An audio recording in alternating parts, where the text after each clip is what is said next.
Hello students, नमस्कार।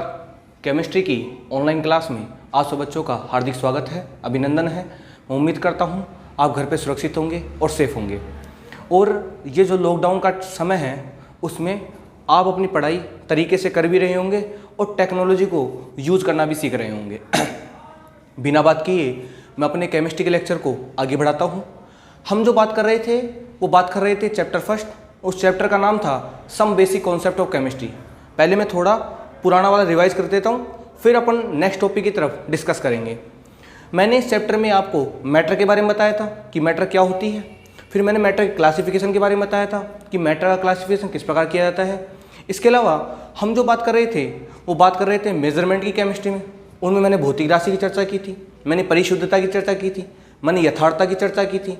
फिर हम सार्थक अंक की तरफ आगे बढ़े थे। फिर अपने वैज्ञानिक संकेतक के बारे में सीखा था, राउंड ऑफ करने का तरीका सीखा था और सार्थक अंकों का जोड़ बाकी और गुणा भाग में उपयोग करना सीखा था। ये बात मैं कर चुका था और ये बात आपको समझ में भी आ गई होगी। और फिर भी अगर इन बात में अगर आपको कोई डाउट है तो आप मुझसे पर्सनली शेयर कर सकते हो। फिर जो हम बात कर रहे थे वो इम्पोर्टेंट बात कर रहे थे मात्रक पद्धतियों के बारे में। और मात्रक पद्धतियाँ हमारे पास बेसिकली तीन थी, MKS, CGS और FPS। MKS पद्धति में लंबाई को मीटर में, द्रव्यमान को किलोग्राम में और समय को सेकंड में लेते हैं। CGS पद्धति में लंबाई को सेंटीमीटर में, द्रव्यमान को ग्राम में और समय को सेकंड में। और FPS पद्धति में लंबाई को फुट में, द्रव्यमान को पाउंड में और समय को सेकंड में लिया जाता था। फिर हमारे दिमाग में ये क्वेश्चन आया कि सर हम किस पद्धति का ज़्यादा यूज करें। तो इस आधार को ध्यान में रखते हुए IUPAC ने एक नई पद्धति बनाई। उस पद्धति का नाम था भाई SI पद्धति। और ये पद्धति जो थी यूनिवर्स के अंदर कांस्टेंट थी, इसलिए इस पद्धति को बोला अंतर्राष्ट्रीय पद्धति। इस पद्धति ने 7 मात्रक दिए। उसने कहा कि लंबाई को आप मीटर में लोगे, द्रव्यमान को आप किलोग्राम में लोगे, समय को आप सेकंड में लोगे, ताप को आप केल्विन में लोगे, तीव्रता को आप कैंडेला में लोगे, पदार्थ की मात्रा को आप मोल में लोगे और धारा को आप एम्पियर में लोगे। ये 7 मूल मात्रक बताए थे उसने। फिर हमने उन 7 मूल मात्रक का उपयोग करके कुछ नए नए मात्रक बनाना सीखा था। उसमें हमने लंबाई की बात भी की थी, आयतन की बात भी की थी, डेंसिटी की बात की थी, वेग, विस्थापन। मैं कहूँगा ये जो फिजिक्स के अंदर आप यूज लेते हो वो सब बात हमने वहाँ कर ली थी।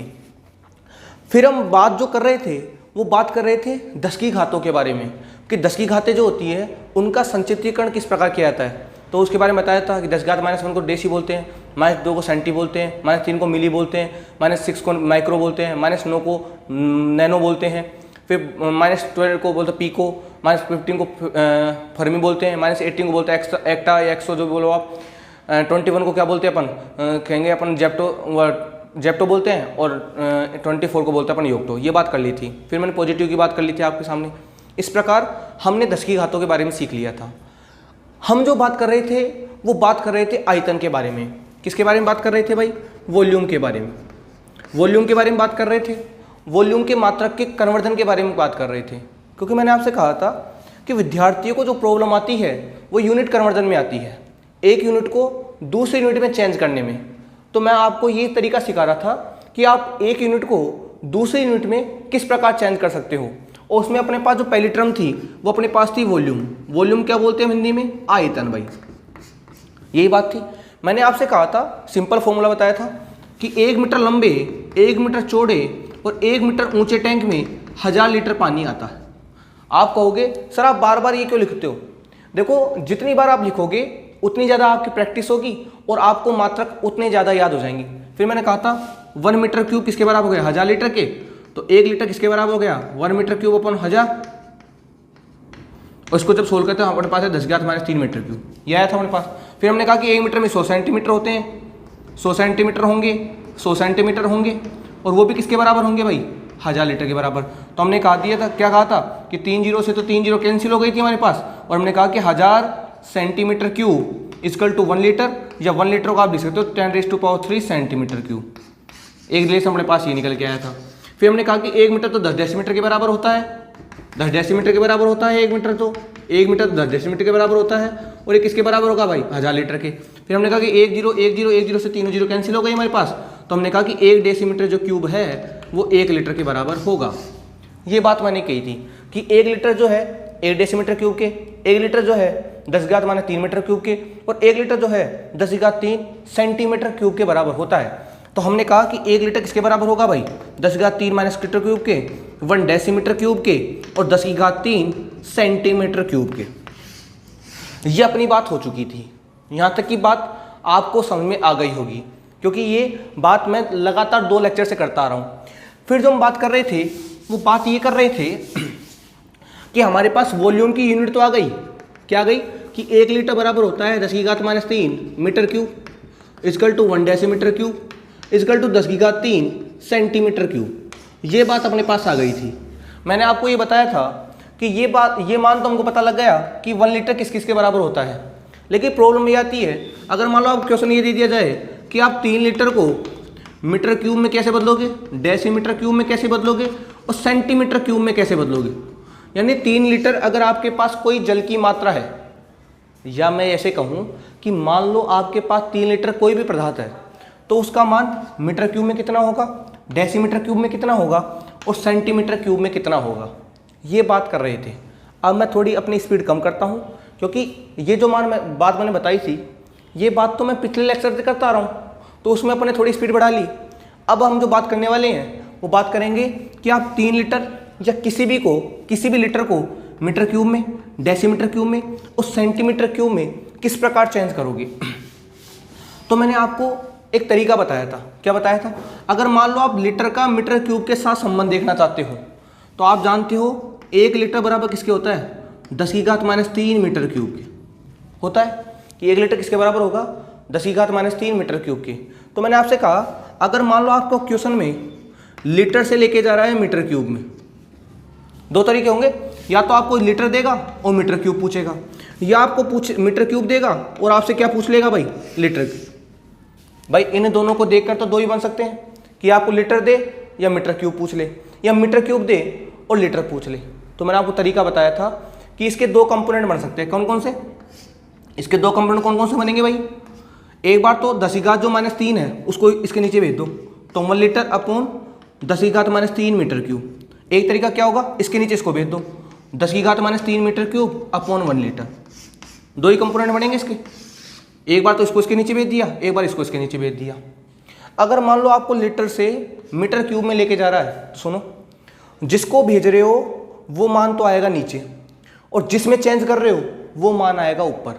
आपको उस मान का चयन करना है जिसमें चेंज कर रहे हो वो मान तो होना चाहिए ऊपर, और जिसको चेंज कर रहे हो वो मान होना चाहिए नीचे। तो देखो, आप लीटर को मीटर क्यूब में चेंज कर रहे हो, तो लीटर वाला मान तो होना चाहिए नीचे और मीटर क्यूब वाला मान होना चाहिए ऊपर। तो देखो यहाँ पे लीटर तो ऊपर है, मीटर क्यूब नीचे, तो ये मान यूजफुल नहीं होगा। हमको लीटर तो चाहिए नीचे और मीटर क्यूब चाहिए ऊपर। देखो लीटर नीचे है और मीटर क्यूब का है ऊपर। अब जो भी राशि यहाँ पे दी जाएगी आपको, उससे उसको मल्टीप्लाई कर दो। जैसे मान लो मैं 3 लीटर की बात करूँ कि 3 लीटर में बताओ कितने मीटर क्यूब होंगे, तो आपको ध्यान है आप लीटर से कहाँ जा रहे हो, मीटर क्यूब में। मतलब मीटर क्यूब तो ऊपर होना चाहिए और लीटर नीचे होना चाहिए। भाई ये वाली राशि तो ऊपर होनी चाहिए और ये वाली राशि नीचे होनी चाहिए। तो मीटर क्यूब कितना है अपने पास और लीटर कितना है, 1 मल्टीप्लाई किससे कर दोगे, 3 से, 3 लीटर से। तो 2 लीटर से लीटर कैंसिल हुआ कि नहीं हुआ, हो गया लीटर से लीटर कैंसिल। और 3 को मल्टीप्लाई कर दो, तो 3 × 10⁻³ मीटर क्यूब। ये लो साफ आंसर बन के आ गया। क्लियर है? अब मान लो अपन को मीटर क्यूब दे दे, 2 थे ना भाई, 1 लीटर अपॉन 10⁻³ मीटर क्यूब। मान लो हमसे कहा कि बताओ, जैसे मान लो आपसे कहा कि 12 मीटर क्यूब में कितने लीटर होंगे, या आपसे से कह देगा 12 मीटर क्यूब छोड़ो आप, कि बताओ आप 10 मीटर क्यूब में कितने लीटर होंगे। तो मतलब लीटर तो आना चाहिए ऊपर, भाई ये वाली राशि तो ऊपर आनी चाहिए, और मीटर क्यूब आना चाहिए नीचे। तो देखो लीटर ऊपर है, 1 मीटर क्यूब नीचे, कितने से मल्टीप्लाई कर दोगे, 10 मीटर क्यूब से। तो देखो मीटर क्यूब से मीटर क्यूब कैंसिल हो गया। अब सोचो जब 10⁻³ ऊपर जाएगी तो बताओ प्लस की होगी कि नहीं होगी, हो गई ना भाई, 10⁻³ 3 एक 4 हो जाएंगे अपने पास, 10⁻⁴ आ जाएगा, नहीं आएगा कि मल्टीप्लाई हो जाती है, खाते हैं आपस में जुड़ जाती है। अरे होगी कि नहीं होगी, 10⁻³ ये तो होगा भाई, 10⁻³ इस बार लिख लो, तो 1 2 3 4 ये तो होगा, मल्टीप्लाई हो जाती है, खाते पता है आपको, ऐड हो जाएगी, 3 रहे कितना हो जाएगा, 4। क्लियर है? क्लियर है? तो मेरे कहने का मतलब ये है, जिसको चेंज कर रहे हो वो मान तो होना चाहिए नीचे, और जिसमें चेंज कर रहे हो वो मान होना चाहिए ऊपर। तो पहला मैंने बताया कि लीटर को आप मीटर क्यूब में, या मीटर क्यूब को आप लीटर में किस प्रकार चेंज करोगे। ये बात आपको समझ में आ गई होगी। वापस सुन लेना, जिसको चेंज कर रहे हो वो मान तो नीचे आएगा और जिसमें चेंज कर रहे हो वो मान आएगा अपने पास ऊपर। क्लियर है? आगे बढ़ते हैं। ये बात तो मैंने पिछले वाले लेक्चर में भी कर दी थी। अगर मान लो आपको लीटर को सेंटीमीटर क्यूब में चेंज करना है तो आप जानते हो 1 लीटर किसके बराबर होता है? 10⁻³ सेंटीमीटर क्यूब। पता है आपको इस चीज़ का? इसके भी 2 ही कंपोनेंट बनेंगे। किस प्रकार? एक बार तो क्या आ जाएगा 1 लीटर अपॉन 10⁻³ सेंटीमीटर क्यूब। एक बार इसको इसके नीचे भेज देंगे 10⁻³ सेंटीमीटर क्यूब अपॉन 1 लीटर। अब पता है आपको ये कब यूज होगा? ये कब यूज होगा? जब आप कहाँ से कहाँ जाओगे? जब आप जाओगे सेंटीमीटर क्यूब से कहाँ जाओगे भाई? लीटर में। यानी आपको सेंटीमीटर क्यूब में कोई मान दिया हुआ है और आप उसको किस में चेंज करोगे? लीटर में। क्योंकि मैंने कहा था जिसको चेंज करोगे वो नीचे होना चाहिए और जिसमें चेंज करोगे वो ऊपर होना चाहिए। क्लियर है? ये मान कब यूज होगा? जब आप जाओगे लीटर से कहाँ जाओगे भाई? Centimetre cube. पता यूज होगा कि नहीं होगा? क्योंकि लीटर का मान तो नीचे होगा, जिसको चेंज करना है वो मान तो नीचे होना चाहिए और जिसमें चेंज करना है वो मान कहाँ होना चाहिए? ऊपर। तो मतलब अगर आपको सेंटीमीटर क्यूब देके अगर लीटर पूछे तो जो भी मान दिया है उसको इससे मल्टीप्लाई कर दोगे। अगर आपको लीटर देके सेंटीमीटर क्यूब पूछे तो जो भी मान दिया हुआ है उसको इस इकाई से क्या कर दोगे? उसको गुणा। बताओ मान आएगा नहीं आएगा? देख लो आप, आएगा नहीं आएगा? जैसे मैं आपसे कहूँ कि बताओ 100 सेंटीमीटर क्यूब में कितने लीटर होंगे, तो देखो सेंटीमीटर क्यूब तो आएगा नीचे, जिसमें चेंज कर रहे हो वो आएगा ऊपर। तो बताओ ये वाला रिलेशन तो ये तो है। तो ये क्या है? 1 लीटर अपॉन 10⁻³ सेंटीमीटर क्यूब, क्योंकि इसमें लीटर तो ऊपर है और सेंटीमीटर क्यूब कहाँ है? नीचे। किससे मल्टीप्लाई कर दोगे? 100 सेंटीमीटर क्यूब। सेंटीमीटर क्यूब से सेंटीमीटर क्यूब कैंसिल, और जब 10 की घात ऊपर जाएगी प्लस की तो प्लस की हो जाएगी और ये 10 की घात 2, 3 2 हो जाएंगे अपने पास 5 लीटर। क्लियर है? जो मान जिसमें चेंज कर रहे हो वो जिसको चेंज कर रहे हो वो मान तो नीचे और जिसमें चेंज कर रहे हो वो मान ऊपर आना चाहिए और रिलेशन आपको निकालना आता ही है। यहाँ तक ये बात क्लियर है? शायद आपको बात समझ में आ गई होगी। नेक्स्ट एक और रह गया अपने पास। कौन सा रह गया? हम जानते हैं 1 लीटर किसके बराबर होता है? 1 डेसीमीटर क्यूब होता है। सिंपल है, इसमें तो कोई देखने की आवश्यकता ही नहीं है। दोनों ही 1 से 1 कैंसिल हो गए, तो एक तो बनेगा लीटर अपॉन डेसीमीटर क्यूब और एक बन जाएगा डेसीमीटर क्यूब अपॉन लीटर। ये कब यूज होगा? जब आप कहाँ से जाओगे? आप डेसीमीटर क्यूब से कहाँ जाओगे भाई? लीटर में।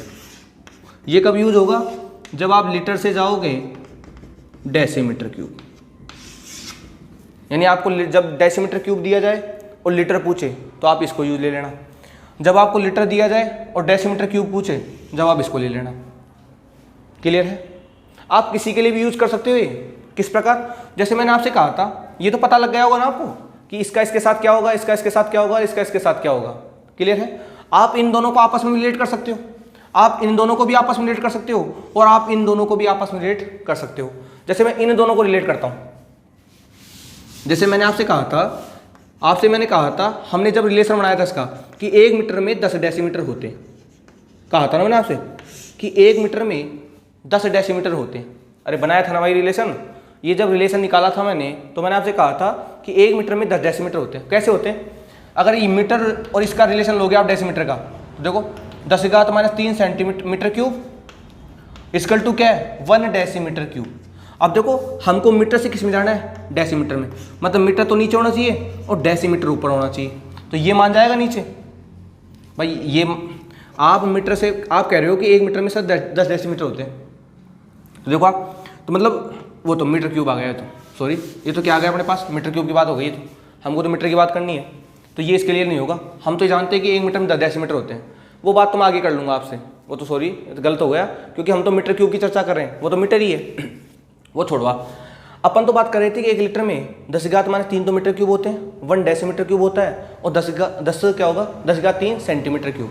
यहाँ तक की बात क्लियर है? यहाँ तक की बात आपको समझ में आ गई होगी। यहाँ तक की बात तो आपको शायद समझ में आ गई होगी भाई। अब देखो, अब जो हम बात करने वाले हैं वो नेक्स्ट की बात करने वाले हैं, और नेक्स्ट जो हमारे पास टॉपिक है वो टॉपिक अपने पास प्रेशर। हिंदी में बोलते हैं इसको दाब। यानी हमको जो इकाई पढ़नी है वो पढ़नी है भाई दाब की। किसकी पढ़नी है? दाब की इकाई। देखो अगर मैं दाब की बात करूँ तो दाब का अपन दाब बराबर क्या होता है, आपने फिजिक्स में पढ़ा होगा। दाब बराबर क्या होता है भाई, दाब बराबर होता है बल बटा क्षेत्रफल। क्या होता है, बल बटा क्षेत्रफल। ये होता है दाब की इकाई। आप जानते हो बल का मात्रक क्या होता है, ऐसा ही पद्धति में न्यूटन पढ़ा है ना आपने। भाई दाब बराबर होता है बल बटा क्षेत्रफल। बल का मात्रक क्या होता है, न्यूटन, और क्षेत्रफल का मात्रक बताया था मैंने आपको, मीटर स्क्वायर। अरे फिजिक्स में पढ़ा होगा ना आपने कि बल का मात्रक तो न्यूटन होता है और क्षेत्रफल का मात्रक होता है मीटर स्क्वायर। तो मतलब ये दाब जो प्रेशर है उसका मात्रक होगा न्यूटन पर मीटर स्क्वायर। बताओ होगा कि नहीं होगा। हम जानते हैं दाब क्या होता है, बल बटा क्षेत्रफल। बल का मात्रक होता है न्यूटन, इसको क्या बोलते हैं, न्यूटन, और क्षेत्रफल का मात्रक होता है मीटर स्क्वायर। तो प्रेशर का मात्रक होगा न्यूटन पर मीटर स्क्वायर होगा। अब सुनो, इसका जो पूरा मान है, हम जानते हैं जो प्रेशर हमारा होता है, आपने 10th क्लास में पढ़ा होगा, हम जो प्रेशर लेते हैं वो वायुमंडलीय लेते हैं। हम जो प्रेशर लेते हैं, हम जो दाब की गणना करते हैं वो बाह्य दाब की करते हैं, यानी हमारे चारों ओर जो वायुमंडलीय दाब है उसको हम प्रेशर में काउंट करते हैं, और वो अपन लेते हैं 1 ATM। ATM का मतलब होता है एटमॉस्फेयर। एटमॉस्फेयर जानते हो ना, वायुमंडलीय दाब। यानी हम जो प्रेशर की बात करते हैं वो प्रेशर होता ही कौन सा है, वायुमंडलीय दाब। और वो कितना माना है हमने, 1 ATM। कितना माना है, 1 ATM। और इसका जो मान न्यूटन पर मीटर स्क्वायर में होता है वो इतना होता है 101,325 न्यूटन पर मीटर स्क्वायर। इसका मान कितना होता है, यानी आपके चारों ओर जो वायुमंडलीय दाब है, अरे मैं पढ़ा रहा हूँ ना, तो मेरे चारों ओर भी दाब लग रहा है, भले वो दाब कम है लेकिन थोड़ा बहुत तो ऑब्जर्व होगा। वो दाब का जो मान है वो इतना है भाई, 101,325 न्यूटन पर मीटर स्क्वायर। कितना होता है, 101,325 न्यूटन पर मीटर स्क्वायर। अब आपके दिमाग में क्वेश्चन ये आ रहा होगा कि सर ये मान कहाँ से आया। पहला क्वेश्चन तो आपके दिमाग में ये आ गया होगा कि सर ये कहाँ से आया। तो मैं आपसे ये नहीं कहूँगा कि मैंने छाप लाया और मैं ये लिख दिया, ऐसा बिल्कुल नहीं है। ये मान आया है, तरीके से आया है। वो कब आएगा, जब आप पढ़ोगे चैप्टर 5, उस चैप्टर का नाम है स्टेट ऑफ मैटर, पदार्थ की अवस्था। वहाँ पे एक फॉर्मूला आएगा, pressure is equal to HdG, height into density into gravity. इस फॉर्मूले से इस प्रेशर की गणना होती है। यानी इस फॉर्मूले को लगा के आप निकालोगे कि 1 ATM किसके बराबर हो जाता है, 101,325 न्यूटन पर मीटर स्क्वायर। और न्यूटन पर मीटर स्क्वायर क्या होता है, दाब का ही तो मात्रक होता है भाई। वापस सुना बात ध्यान से, दाब बराबर होता है बल बटा क्षेत्रफल। बल का मात्रक होता है न्यूटन, क्षेत्रफल का मात्रक होगा मीटर स्क्वायर। निकलवाया मैंने, तो न्यूटन पर मीटर स्क्वायर हो गया। और मैं कह रहा हूँ दाब जो हम लेते हैं वो वायुमंडलीय दाब लेते हैं, और उसको माना है हमने 1 एटमॉस्फेयर, और वो किसके बराबर होता है, 101,325 न्यूटन पर मीटर स्क्वायर। अब इसको सोल्व करता हूँ मैं, देखो इससे हम कितने निकाल के लेके आएंगे। हमने देखा कि हमारे पास जो 1 एटमॉस्फेयर था वो किसके बराबर था, 101,325 न्यूटन पर मीटर स्क्वायर। देखो न्यूटन जो पर मीटर स्क्वायर है, इधर लिख देता हूँ, न्यूटन पर मीटर स्क्वायर को बोलते हैं हम पास्कल। क्या बोलते हैं, पास्कल। इसको बोलते हैं हिंदी में पास्कल। तो मैं कहूँगा इसको मैं ऐसे लिख सकता हूँ, 1 ATM बराबर होता है 101,325 पास्कल। 101,325 पास्कल, क्योंकि न्यूटन पर मीटर स्क्वायर को बोलते हैं हम पास्कल। अरे ये बता दिया जाएगा आपको, फिजिक्स में चलता है ये केमिस्ट्री का पार्ट नहीं है, फिजिक्स का पार्ट है। 101,325 न्यूटन पर मीटर स्क्वायर, इस न्यूटन पर मीटर स्क्वायर को बोलते हैं हम पास्कल। क्या बोलते हैं, पास्कल। तो मैं इसको पास्कल लिख सकता हूँ यहाँ पे। अब मैंने आपको तरीके बताए थे दशमलव की, वो साइंटिफिक नोटेशन बनाने की। अगर मान लो ये जो 101,325 है तो यहाँ दशमलव होगी। अगर दशमलव को मैं यहाँ से उठा के यहाँ डाल दूँ, अगर दशमलव को यहाँ से उठा के अगर मैं यहाँ डालता हूँ तो बताओ 1 2 3, तो आपके पास क्या बन के आएगा, 101.325। और आप जानते हो जब दशमलव का विस्थापन हम बाईं तरफ करते हैं तो जितना विस्थापन कर रहे हैं उतनी घात प्लस में लिख देते हैं। बताओ बनेगा नहीं बनेगा। मैंने कुछ नहीं किया, यहाँ तो दशमलव थी उसको उठा के खा डाल दिया यहाँ पे, और जैसे मैं यहाँ पे डालूंगा तो बताओ क्या बन के आएगा, 1 ATM बराबर क्या हो जाएगा भाई, 101.325 इंटू 10⁻³ पास्कल। बताओ बनेगा नहीं बनेगा। कुछ नहीं किया भाई, आपके पास क्या था 101,325, यहाँ पॉइंट लगा सकते हो आप। अगर मैं इसका साइंटिफिक नोटेशन बनाना चाहूँ तो इसको उठा के यहाँ डाल रहा हूँ, तो यहाँ डालूंगा तो 1 2 3 दशमलव का विस्थापन बाईं तरफ कर रहे हैं। बताओ जितना विस्थापन कर रहे हैं उतनी घात प्लस में आएगी नहीं आएगी। और आप जानते हो मैंने बताया था 10⁻³ को क्या बोलते हैं हम, किलो। क्या बोलते हैं हम, किलो। भाई 10⁻³ को क्या बोलते हो आप, मिली। और 10⁻+3 को क्या बोलते हो आप, किलो। तो इसको मैं लिख सकता हूँ 1 ATM बराबर क्या होगा 101.325। मतलब 10⁻³ को क्या लिख सकता हूँ मैं, किलो पास्कल। क्या लिख सकता हूँ मैं, किलो पास्कल। क्या लिख सकता हूँ, किलो पास्कल। भाई 1 ATM किसके बराबर था, 101.325 न्यूटन पर मीटर स्क्वायर। हम जानते हैं न्यूटन पर मीटर स्क्वायर बराबर क्या होता है, पास्कल। तो मैं लिख दूंगा 101.325 पास्कल। फिर यहाँ जो दशमलव थी उसको मैंने साइंटिफिक नोटेशन में चेंज किया, उस दशमलव को यहाँ लेके आ गया मैं। जैसे मैं यहाँ लेके आया तो आप जानते हो जो दशमलव का विस्थापन हम बाईं तरफ करते हैं, जितना विस्थापन कर रहे हैं उतनी घात प्लस में लिख देते हैं, 10⁻³ पास्कल। हम जानते हैं 10⁻+3 को क्या बोलते हैं हम, किलो, और -3 को बोलते हैं मिली। हमारे पास प्लस की 3 है, इसको किलो पास्कल लिख सकता हूँ। अब मान लो अगर मैं इस घात को उठा के यहाँ लेके आऊँ तो बताओ 1 ATM बराबर क्या बनेगा। भाई अपने पास ये था ना, यहाँ दशमलव थी, इसको उठा के मैं यहाँ लेके आ गया। तो 1 2 3 4 5, तो 1.01325 इंटू 10⁵5 आएगा अपने पास, आएगा नहीं आएगा। तो लिख दूंगा 1.01325 इंटू 10⁵5 पास्कल। कितना आएगा, कुछ नहीं किया, पहले तो मैंने यहाँ दशमलव उठा के यहाँ डाल दी, अब की बार दशमलव उठा के मैंने यहाँ डाला। तो देखो 1 2 3 4 5, जितना विस्थापन कर रहे हो उतनी घात प्लस में लिख दो, 10⁻5 पास्कल। और 10⁻5 पास्कल को बोलते हैं हम एक बार, इसको बोलते हैं बार। क्या बोलते हैं इसको, बार। 10⁻5 पास्कल को बोला जाता है एक बार, फिजिक्स में चलता है 10⁻5 पास्कल को बोलते हैं हम एक बार। तो इसको लिख सकता हूँ मैं 1 ATM बराबर क्या हो गया हमारे पास, 1.01325 बार। क्लियर है। ये जो सारे के सारे मात्रक हैं वो सारे के सारे मात्रक किसके हैं भाई, प्रेशर के। देख लो ध्यान से आप, ये जो सारे के सारे मात्रक हैं वो सारे के सारे मात्रक किसके हैं, प्रेशर के। अभी तक और बताऊंगा मैं आपको, लेकिन आप इस चीज़ को देखो कि 1 ATM किसके बराबर होता है, 101.325 न्यूटन पर मीटर स्क्वायर के। हम कह रहे हैं कि न्यूटन पर मीटर स्क्वायर बराबर क्या होता है, पास्कल। तो बताओ क्या बन जाएगा, 101.325 पास्कल। अब हम जानते हैं कि 101.325 यहाँ दशमलव होगा, अगर मैं दशमलव को उठा के यहाँ लगा दूँ तो ये बन जाएगा 101.325। और आप जानते हो जब दशमलव का विस्थापन हम बाई तरफ करते हैं, जितना विस्थापन कर रहे हैं उतनी घात प्लस में लगा देते हैं। बताओ 10⁻³ पास्कल बनेगा नहीं बनेगा। 10⁻³ को क्या कहते हैं हम, किलो। बताओ किलो पास्कल बनेगा नहीं बनेगा। और ये हो गया किलो पास्कल। अब मैं क्या कर रहा हूँ, इस दशमलव को यहाँ से उठा के यहाँ लगा रहा हूँ। तो 1 2 3 4 5 बना दिया 5। तो बताओ 10⁻5 पास्कल आएगी नहीं आएगी। और 10⁻5 पास्कल को बोलते हैं हम एक बार। तो बताओ यहाँ की जब बार लिखूंगा नहीं लिखूंगा, तो बताओ मात्रा बन के आएगा नहीं आएगा। बताओ पूरा समझ में आया नहीं है, ये बात क्लियर है।